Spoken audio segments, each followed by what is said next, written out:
Друзья, всем привет! Вы на канале Мама Куку. Хочу показать нашу комнату, которую мы пристроили спустя некоторое время после того, как мы сюда въехали.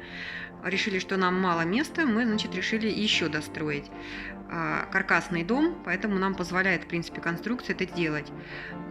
Долго думала я, что придумать, хотелось комнату очень необычную.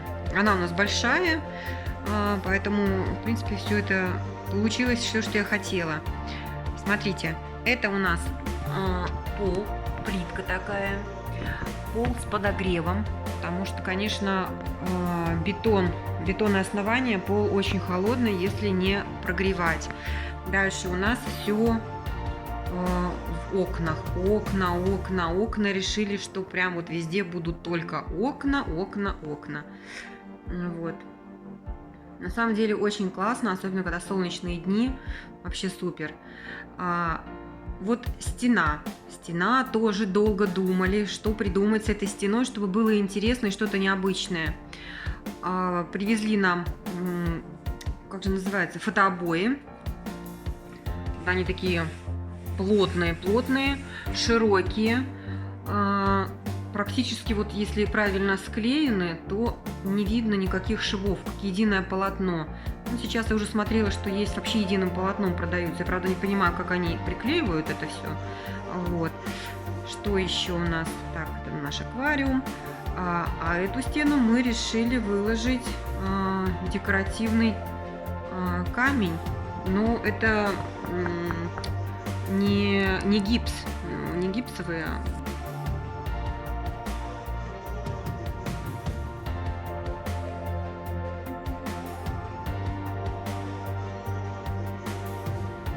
Ну и здесь вот решили поставить мебель такую, кресло, диванчик. Вот здесь у нас коты любят бегать, скакать. С детьми дети тут танцуют, веселятся. Места очень много, поэтому хорошо. Здесь, ну, такие кресла, да, очень удобные, кстати. Тоже рекомендую, кто хочет. Правда, очень широкие, поэтому планируйте свои территории. Что тут у нас? Обзор этой комнате. Камин. Вот такой декоративный камин мы делали на прошлый Новый год с детьми.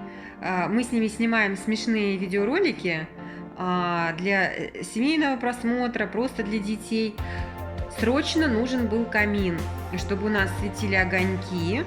Вот, поэтому мы придумали вот такую конструкцию. Дети маленькие, но они с таким удовольствием мне помогали все это делать. В следующих видео я посмотрю, если у меня остались видео, как мы это все делали, обязательно выложу, покажу. Делается за 1-2 дня максимум, но для Нового года на самом деле смотрится вообще классно. Мы украшали гирляндой из елки, вставляли туда фонарики. Внизу, вот если вы видите, дровишки настоящие у нас березовые здесь, да, вот они настоящие. А там лежат у нас лампочки, причем такой эффект получается действительно, как будто у нас горит огонь в камине. Вот.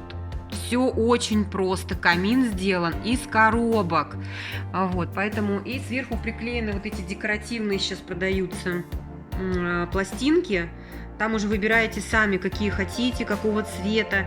Вот, в общем, вот такой каминчик у нас получился. Причем делали мы его просто на Новый год, с учетом того, что мы его потом выкинем. Но дети сказали, что мы выкидывать ничего не будем, и он у нас стоит вот. Скоро уже следующий Новый год, он у нас до сих пор стоит, поэтому, в общем, посмотрим. Ничего ему не делается. Главное на него, конечно, не садиться, потому что сядете и провалитесь сразу туда. Ну, дети это понимают, они занимаются этим. Вот, так что смотрите, пожалуйста, вот такой вариант комнаты был придуман. Мне очень нравится, здесь очень уютно. Вот, так что вот так хотели показать вам немножечко, что мы придумали с новой комнатой, которая у нас появилась в нашем доме. Все, друзья, всем пока, подписывайтесь, если вам интересно и наблюдать за нашей жизнью. В следующем ролике покажу, как строилось еще что-нибудь. У нас есть у нас есть еще очень-очень, я всегда хотела, чтобы был какой-то водоем на участке, потому что одни грядки это, конечно, не очень интересно. Ну, на место хватило для всего, поэтому я покажу, расскажу, что я высаживала, как делала вот этот пруд. Сделали мы фонтан, у нас работает, стекает каскадом водичка. В общем-то, вот сами себе придумывали и каждый год что-то новое делали. В общем, каждое лето мы чем-то занимаемся. Всем пока, друзья!